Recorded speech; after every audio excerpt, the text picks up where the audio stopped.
Understanding that disc injuries, sciatica, the back pain that you experience, is fundamentally at its root cause a failure to deal with compressive load causing injury. The dead hangs kind of make sense here, because as we're going to hang from that bar, we get this decompression effect taking pressure off the discs. And we know from research, if we are to put certain forces in controlled environments on those discs, on the individual, we can even in many cases create a negative pressure inside the disc. So much so that some of you will find when you deliver that decompression to the spine, your symptoms of sciatica down the leg or back pain will go like that. The problem is with dead hangs, there are some important things to consider. Number one, we have a massive pressure swing.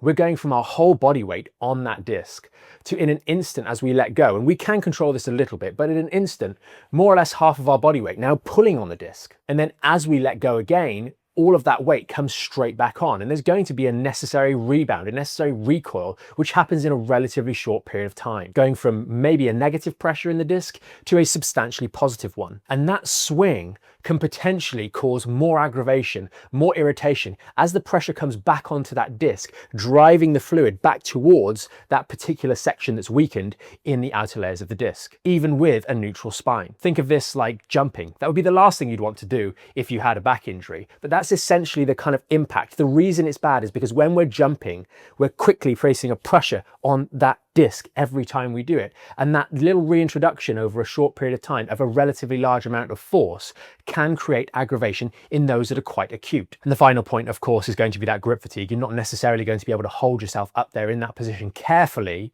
and then deload yourself carefully as your arms and fingertips are getting tired and tired and tired. So while the dead hang might give you that immediate euphoric relief when you're doing it, the moment the pressure comes off, it could be a literal crash back down to earth in terms of return to reality when you put the load back on, and you might find yourself in a lot of trouble. So fortunately, there are a ton of other variations that we can do, and quite frankly, these variations are more convenient, they're free to do, and you can do them as often or as little as you like. And because there's no other quirks such as being able to hold onto the bar, you can do them for as long a duration or as short a duration, although we would generally recommend limiting it to around about 3 to 5 minutes and doing it more frequently during the day. And these two stretches or decompression strategies are going to be the bed decompression and the towel decompression.